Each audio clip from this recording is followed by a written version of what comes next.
Macaba kulkuluu keenya keessa incee isa jedhamu ilaaleen ture. Israa'eliin Gibsiidhaa kan baase Waaqayyotti fayyadamee Musee ba'uun sabni kanaaf namni waan tokko garbummaa jalaa gaafa ba'u rakkina jalaa gaafa ba'u baay'ee gammada. Garuu sabni kun deemee gammachuusaa irratti gadde. Maaltu gaddisiise? Waan lamatu ta'e. Harka keessa ol kaase. Waan lama si gaddisiise annas biraa hafa. Tokko Israa'eliin kan gaddisiise isa gadhiiseetu booddeedhaan dhufe. Lammaffaa kan isaan dhaga'anii arganii hin beekne bishaan bira ga'an. Ilaala. Fariyoon mootii hamaa bishaan akkuma kanaadha. Amma namoonni wanta isaan qabeerraa gaafa hiikaman irratti argatu. Ergaasii qaba. Si wajjinan jira jedha malee rakkina keessatti nama Waaqayyo. Sababni isaa bakka rakkina kee dhaabatee jira.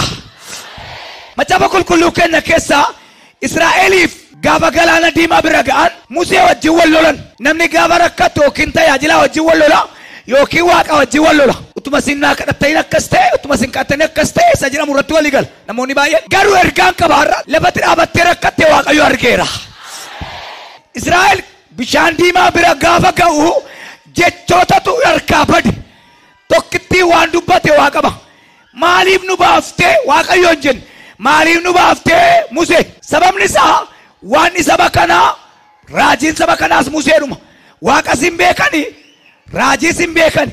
Kan itti mees Museedha. Isaan Waaqayyo Museedhuma se'u. Ergaasii qaba. Fudhattee galte jedhee yaada.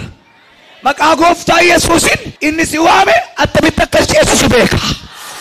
Sammuun namaa gaba waa keessa lixuu jaallatees lixuu danda'a, dogoggorees lixuu danda'a, beekees lixuu danda'a. Garuu lixuu mini baay'ee dagaan ba'uudha maleessa. Macaafni kun macaafa kakuu moofaati. Mee seera ba'uu boqonnaa 14 lakkoofsa 15 macaafa arfannaa keessaa amma sagaleen keessan tarsa'utti iyyaa'eedha. Macaafa kana keessaa immoo natti hin jedha. Ergaasii qaba. Isa Waaqayyo dubbate irratti baay'ee rakkatin. Irra deebi'u. Isa Waaqayyo waa'ee isaa dubbate irratti baay'ee cannaqamin. Asirratti maal jedhe Museedhaan? Gara kootti hin iyyin. Maaliif? Dubbadheera. Waaqayyo yemmus Museedhaan. Maaliif gara kootti iyyitaa? Eessatti deemu? Gara fuulduraa jira Waaqayyo. Fillafituu yaallee waana'u. Eessatti deemu? Afurri Waaqayyo akkasiin jedha. Ceetee na galateeffatta. Akka jedhee Waaqayyo. Waaqayyo si eebbisu. Akka jedhee Waaqayyo gara fuulduraatti deemu. Karaa cufaadhaan karaa cufaatti deemeedhaan Waaqayyo gaafa nama wajjin jiru.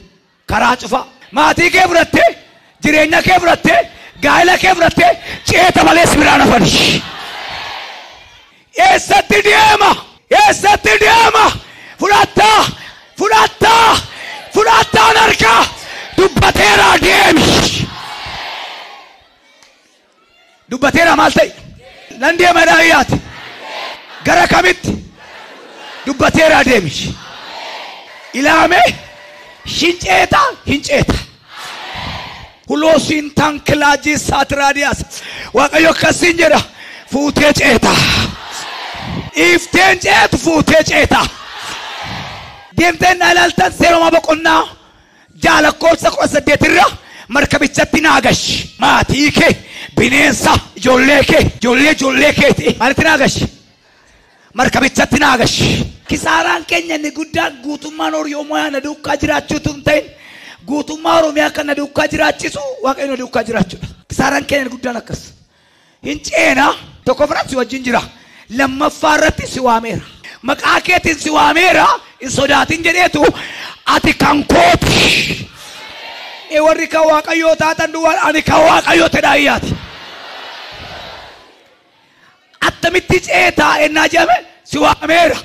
Maal jedhee si waame? Yaaqoob ati kan kooti jedhee si waame. Dhukkuba kee baattee ceeta utuu hin ta'in dhukkubicha gattee ceetare Waaqayyo. Sadaffaa liqii kee sirraa baasa. Gatii Fariyoon Israa'el irraa qabu achitti hafe. Gatiin isaa maal ennaa ta'an mootummaa isaa kufe. Mootummaan Fariyoon kan inni kufe Qayi Baahirii keetti. Achi keessatti hafe loltoonni isaa wattaaddarri isaa fardeen isaa achi keessatti hafe. Holiidaa seekaatiyaan أكجري واقعيو نمان يسوع أكجر إسني إيجا كوتين بتمتني إيجا كوتين بتمتني منا بتمين أمالي إسني كريفتو تميتي منا كراي كلامي ديم نمالي كرقدادي قندندين منا كراي أنيس إتنقلا أتيس إتقلتا أبار قد إتقل كأجول كاسر كان سيكبا إذا كسرّا كفلت بيجيسا بيتروسي خوجي سارا منجستي براتيجي خوجين سا كرتمي كابدودا يسوع تكيتو كرتمي إركنا أجيسه بود إذا ركفل نياتني كوفاني إذا ساني بافتني بيتروسي هرام بودا كرتمي كابدو نماولي بكابدا إذا سا لقى كرتمي تب إذا أنك أندم تو براكم على ما أفكر بكيسة تفا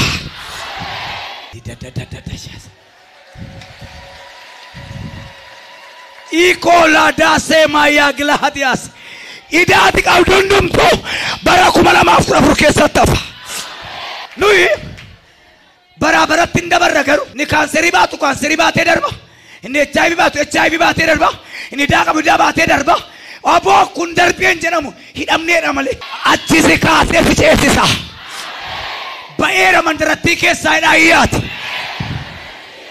بلشيسا إسرا فاريون من در فاريون إرّا يس إيه تلوا كيو من درتي كيسا بلشيسا سا كيسا پولیسی سا كيسا غلط كتي بي إسرائيل مال كيسا بي من در فاريون كيسا مجابا كل كيسا سبوا كيودا موتي أورما كيسا كمباس Museen erga du'e booda Iyyaasuudha. Isaan kun mootota irraa baasaa turan. Moototan taanee diigaa turan. Dhufee karaa Maariyaam durbaa dhalate. Yesuus. Inni immoo dukkanaa gara ifaatti. Fariyooni Musee erga gadhiise. Mootii warra Amaaleqaawi nugus jedha afaan Amaariffaansaa Iyyaasuu keessatti. Inni immoo Iyyaasuu immoo dhufee ji'a biiftuu dhaabee akkas godheetu harkaa baase. Yesuus immoo dhufeetu mootii du'aa, mootii dukkanaa, mootii abaarsaa cubbuu kaanu baasee Yerusaalemitti nu galche. Nuyi koo namoota akkasii miti. Namoota ce'aa dhufeedha. Namoota ce'aadhuma dhufeedha. Mee warri ce'uudhaaf nan ce'ettan nan ce'aa raayyaati. Inni gaama. Inni ce'eta. Attamitti ce'eta beektaa isa dhuma akka ce'usitti immoo si faarfachiise. Miiriyaam faa faarfataa ce'anii kan akka Waaqayyoon jiru. Warri nu booddee yaa'anii nu hamatanii itti namu malee ce'an. Isaayyaas 41 lakkoofsa 10 baasi. Egaa ani si wajjin waan hin jiruuf hin sodaatin. Egaa si wajjin waan hin jiruuf hin sodaatin. Ani Waaqayyoo keeti.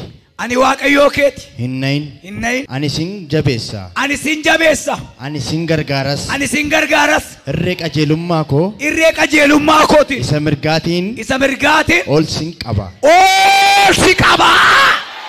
Irree qajeelummaa koo isa mirgaanan ol si qaba. Isa bitaallee hin jenne Waaqayyo. Isa mirgaa. Maaliin na gargaara? Irree isa mirgaa. Akka Waaqayyo sin gargaaru hin dagatina. Attamitti na ceessaa hin naayitan harka isaa isa mirgaan. Shakkiin gootina. Maaliin hin jedhaman? Firriyyuu mirga namaan laatu. Takka qabeetu si dadhabeera. Inni dhumaa sin ceesse inni jedha. Ameen jedha ayyaakaati. Waan si jaallatuuf.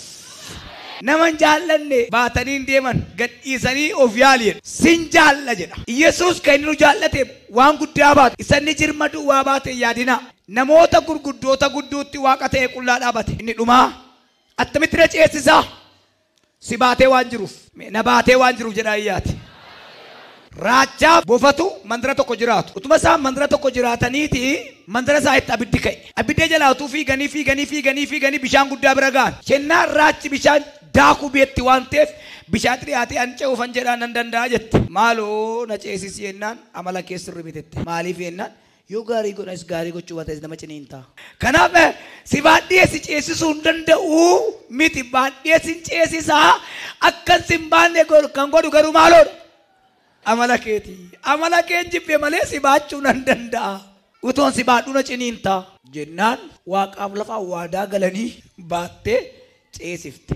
Ceesiftee lafa keenyaan ciniine. Waadaa naa galtee tamini maana ciniintee jennaan bishaan turatti diilallaa'ee. Kana malee immoo milkaa'uu hin dandeenyu yoos ciniinne malee. Amala keenyaan malee waan baay'ee nu ceesisaaf. Amala keenyaatu amala bofaati. Caammaa nu bitee kaarsiidhaaf waaqa baarra. Amala keetiin malee sin baadhan ture. Kadhannee gadi baaneetu yaa Waaqayyo boonyee uwwenneetu gadi baatee takka turreemmoo na ajjeesi booyna Waaqomti kun na ajjeeseetti. Amala keeta amala bofaati. Tuma na ajjeesii baay'ee gaariidhaan.